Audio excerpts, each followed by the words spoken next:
Hello everyone, welcome to Core Point EDU. मेरा नाम है राजीव और आज हम हिंदी व्याकरण का बहुत ही महत्वपूर्ण टॉपिक अशुद्ध वाक्यों का शोधन पार्ट 2 पढ़ेंगे। इस टॉपिक से रिलेटेड मैंने पार्ट 1 भी बनाया है। अगर आपने उस वीडियो को नहीं देखा है तो मैं इस वीडियो का लिंक डिस्क्रिप्शन में दे दूंगा, वहां से आप जाकर उसे भी देख सकते हैं। तो चलिए शुरू करते हैं।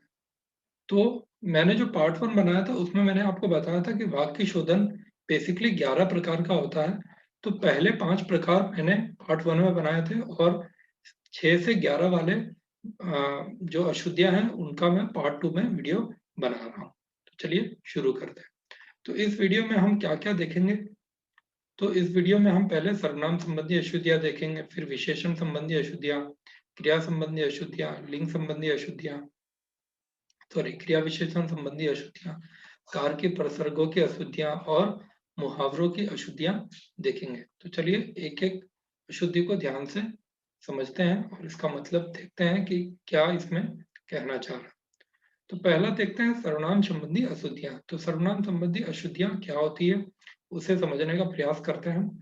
सर्वनाम का सही प्रयोग नहीं करना, सर्वनामों का अधिक प्रयोग करना या गलत सर्वनामों का प्रयोग करना ये सर्वनाम संबंधी अशुद्धियां कहलाता है। कहने का मतलब क्या है कि यदि आपने सर्वनाम की पोजीशन को ठीक से नहीं रखा, जहां पे सर्वनाम की आवश्यकता थी वहां नहीं लगा के किसी दूसरी जगह पे लगा दिया, सर्वनाम का ज्यादा प्रयोग कर लिया।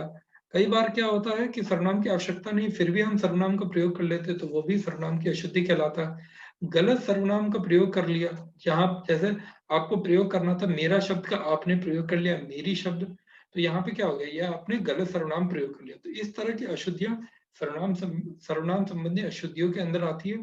चलिए इसके हम कुछ उदाहरण देख लेते हैं। तो इसमें हमारा पहला उदाहरण है, मेरी साड़ी तुमसे अच्छी है।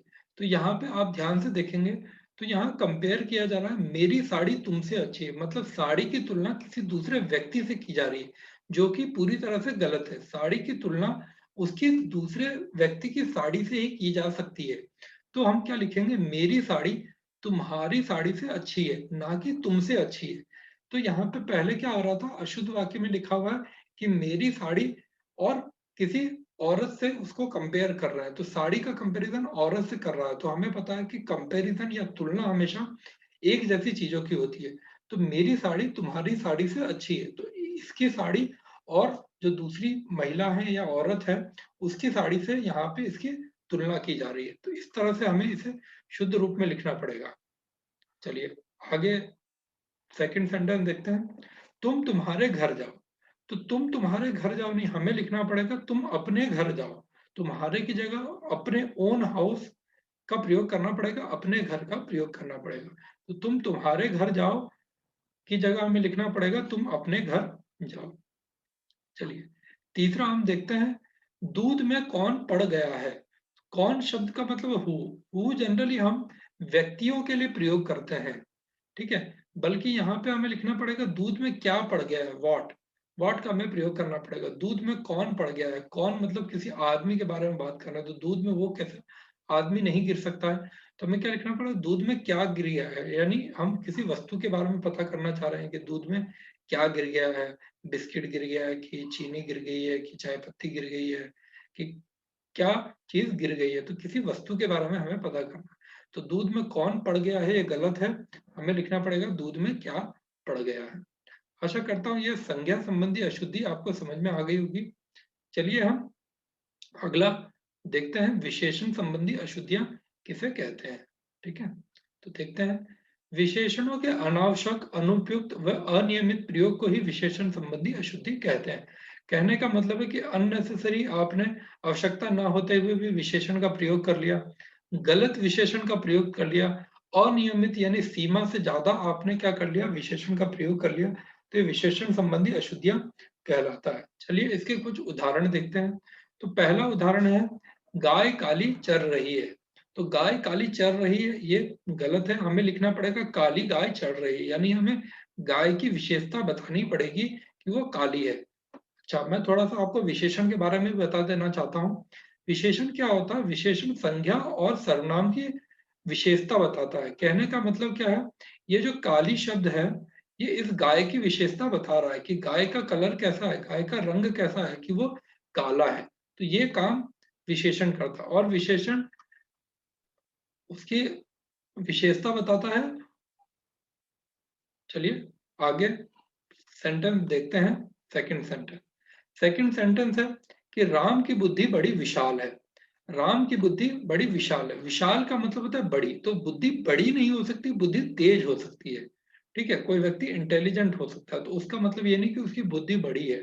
ठीक है, तो हम लिख देंगे राम की बुद्धि बड़ी तेज है, ना कि राम की बुद्धि बड़ी विशाल है। विशाल का मतलब होता है बड़ा, बल्कि यहाँ पे हमें उसके इंटेलिजेंस पे बात करनी है। राम की बुद्धि बहुत तेज है। चलिए थर्ड सेंटेंस देखते हैं। थर्ड सेंटेंस हमारे पास है कि हाथियों की दहाड़ सुनकर हम डर गए। तो सॉरी, यहाँ पे दहाड़ शब्द का प्रयोग नहीं होगा। दहाड़ शेर के लिए यूज होता है। अगर हमें हाथियों के रिस्पेक्ट में बात करनी तो हमें चिहाड़ शब्द का प्रयोग करना पड़ेगा कि हाथियों की चिहाड़ सुनकर हम डर गए। जो हाथी साउंड निकालते हैं, जो हाथी आवाज निकालते हैं, उसे चिहाड़ कहते हैं, ना कि दहाड़। दहाड़ शेर निकालता है। तो यहाँ पे दहाड़ शब्द का गलत प्रयोग किया गया। याद रखें, जब हाथियों के रिस्पेक्ट में बात की जा रही है तो वहां पे हमें चिहाड़ शब्द का प्रयोग करना पड़ेगा। चलिए आगे देखते हैं। आगे है हमारे पास क्रिया संबंधी अशुद्धियां।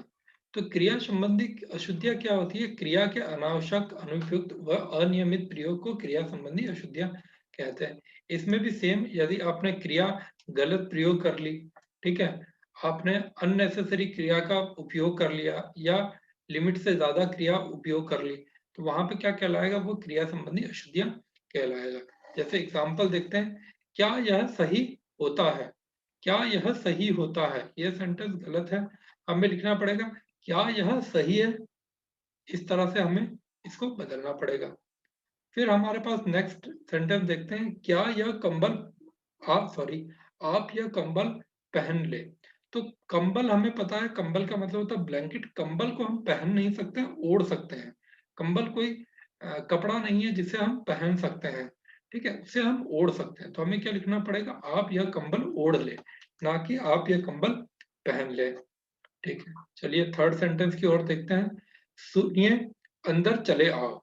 तो सुनिए अंदर चले आओ, तो हमें यह ध्यान रखना है कि हमने पहले सुनिए शब्द का प्रयोग किया है। तो यहाँ पे हमें लिखना पड़ेगा लास्ट में आओ की जगह आइए। अगर आपने शुरू में सम्मान दिया है, रिस्पेक्ट दिया है, अपने से बड़ों की बात कर रहे हैं, तो हमें थ्रू आउट द सेंटेंस, पूरे सेंटेंस में उसे सम्मान देना पड़ेगा। तो हमें लिखना पड़ेगा सुनिए अंदर आइए, ना कि सुनिए अंदर आओ। हाँ, अगर यहाँ पे होता सुनो फिर लिखते हम अंदर आओ, तो वहां पे ये सेंटेंस सही बन जाता। पर यहाँ पे हमें दिया हुआ सुनिए अंदर चले आओ, तो हमें लिखना पड़ेगा सुनिए अंदर चले आइए। ठीक है, आओ की जगह हमें आइए शब्द का प्रयोग करना है। चलिए, आशा करता हूं कि आपको ये क्रिया संबंधी अशुद्धियां समझ में आ गई होगी। अगर आपको ये समझ में नहीं आया तो आप कमेंट सेक्शन में भी अपने डाउट पूछ सकते हैं। चलिए, हमारे पास नेक्स्ट अशुद्धियां हैं क्रिया संबंधी अशुद्धियां। तो सेंटेंस दिया हुआ है, क्रिया विशेषण के अनावश्यक, अनुपयुक्त और अनियमित प्रयोग को ही क्रिया विशेषण संबंधी अशुद्धियां कहते हैं।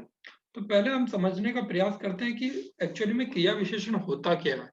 तो हमने आपको पहले बताया कि विशेषण क्या होता है।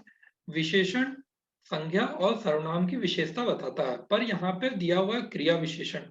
तो क्रिया विशेषण का अर्थ होता है ऐसे शब्द जो क्रिया की विशेषता बताए। अब ये संज्ञा और सर्वनाम की विशेषता न बताकर क्रिया की विशेषता बताएगा। जैसे एग्जाम्पल देता हूं कि शेर दौड़ता है।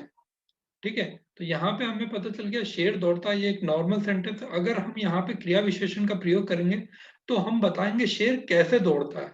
तो हम लिखेंगे शेर तेजी से दौड़ता है, मतलब वो बहुत तेज, बहुत फास्ट वो दौड़ता है। तो वो जो तेजी से शब्द प्रयोग किया वही क्रिया विशेषण कहलाता है। तो उस प्रकार की अशुद्धियों को हम अ, इस पाठ में देखेंगे। तो पहला सेंटेंस है जैसा करोगे उतना ही भरोगे। बल्कि हमें क्या लिखना था? जैसा करोगे वैसा ही भरोगे। तो जैसा वैसा ये क्या है? क्रिया विशेषण है।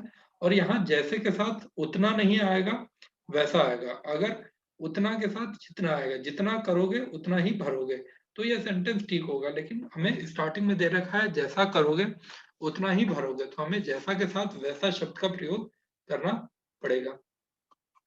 दूसरा हम देखते हैं वह बड़ा चालाक है। तो वो बड़ा शब्द का प्रयोग नहीं करके हम बोलेंगे बहुत चालाक है, वेरी इंटेलिजेंट, बहुत चालाक है, ना कि बड़ा चालाक है। तो ये सब क्रिया विशेषण संबंधी अशुद्धियों के अंतर्गत आएगा। फिर हम तीसरे नंबर पे देखेंगे जंगल में बड़ा अंधकार है। जंगल में बड़ा अंधकार है, तो जंगल में बड़ा अंधकार नहीं, हम लिखेंगे जंगल में घना अंधकार है। जंगल में घना अंधकार है मतलब बहुत ज्यादा अंधेरा है जंगल के अंदर। चलिए, तो आशा करता हूं मैं आपको ये क्रिया विशेषण संबंधी अशुद्धि समझ में आ गई होगी। हम आगे देखते हैं। आगे के एग्जाम्पल दिया हुआ है कारकीय प्रसर्गों की अशुद्धियां। कारकीय प्रसर्गों की अशुद्धियां क्या होती है? जब हम कारक के चिन्ह का प्रयोग करते हैं। जैसे कारक के चिन्ह कौन से होते हैं? जैसे कर्ता ने कर्म को करण से, संप्रदान के लिए अपादान से अलग, संबंध काके की रारेरी, अधिकरण में पर, संबोधन हेयर है।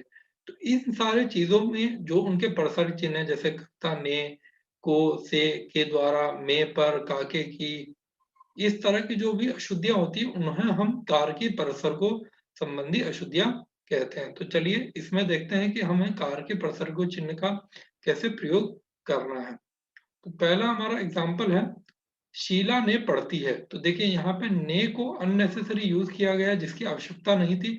हम सीधे ही लिख सकते थे शीला पढ़ती है, ना कि शीला ने पढ़ती है। शीला पढ़ती है, तो हमने ने को हटा दिया क्योंकि यहाँ पे ने का गलत प्रयोग किया गया था। फिर हमें देखना है उसने राम को पूछा। तो उसने राम को पूछा नहीं, हम लिखेंगे उसने राम से पूछा। उसने राम से पूछा, उसने किससे पूछा? उसने राम से पूछा। तीसरा हमारे पास वाक्य है दशरथ को 4 पुत्र थे। तो को नहीं, यहाँ पे के आएगा। दशरथ के 4 पुत्र थे, एक से ज्यादा थे। को नहीं लिखेंगे, हम के लिखेंगे। दशरथ के 4 पुत्र थे। तो आशा करता हूं आपको कारकीय प्रसर्गों की अशुद्धियां समझ में आ गई होगी। आगे देखते हैं हम मुहावरे संबंधी अशुद्धियां। तो मुहावरे संबंधी अशुद्धियों में क्या होता है कि बहुत बार हम गलत मुहावरों का प्रयोग कर लेते हैं और इसे मुहावरे संबंधी अशुद्धियां कहा जाता है। तो चलिए इसे हम ध्यान से देखते हैं। तो पहला हमारा सेंटेंस है इस बच्चे को किसी की दृष्टि लग गई है। इस बच्चे को किसी की दृष्टि लग गई है। तो हमें ये देखेंगे तो ये मुहावरा गलत लिखा हुआ है। तो दृष्टि लग गई है मुहावरा नहीं है, असली मुहावरा है नजर लग गई है। नजर लग गई है। इवन दो इनका मतलब सेम ही है, पर ये मुहावरा गलत प्रयोग हुआ है। तो हमें लिखना पड़ेगा इस बच्चे को किसी की नजर लगी है, ना कि दृष्टि लगी है। चलिए आगे देखते हैं सेकंड वाला। तो इसमें लिखा हुआ मैं तो सिर पर कफन बांधकर घर से निकला हूं। सॉरी, मैंने गलत पढ़ दिया। मैं तो सिर का कफन बांधकर घर से निकला हूं। तो सिर का कफन नहीं होगा, सिर पर कफन होगा। सिर पर कफन, सिर पर कफन बांधकर मुहावरा है। तो मैं सिर पर कफन बांधकर निकला हूं। सिर पर कफन बांधने का मतलब है कि मृत्यु के लिए तैयार रहना। तो सिर का कफन नहीं है, सिर पर कफन बांधकर निकला हूं, यह सही होगा। चलिए तीसरा देखते हैं उसके तो सारे इरादों पर पानी बह गया। तो यहां भी देखेंगे पानी बह गया मुहावरा नहीं है, पानी फिर गया मुहावरा है। तो उसके तो सारे इरादों पर पानी फिर गया, तो हमें इस तरह से लिखना है। तो आशा करता हूँ ये आपको मुहावरे संबंधी अशुद्धियां समझ में आ गया होगा। तो यहाँ पे ही हम वीडियो को अंत करते हैं। यहाँ पे हमने पार्ट 1 और पार्ट 2 मिला के वाक्य शोधन के टोटल 11 प्रकार पढ़ लिए हैं। यदि आपको इसमें किसी भी प्रकार का डाउट है तो आप कमेंट सेक्शन में लिख सकते हैं। और अगर आपको हमारा वीडियो अच्छा लगा तो हमारे वीडियो को लाइक, शेयर और सब्सक्राइब जरूर कर दें। धन्यवाद।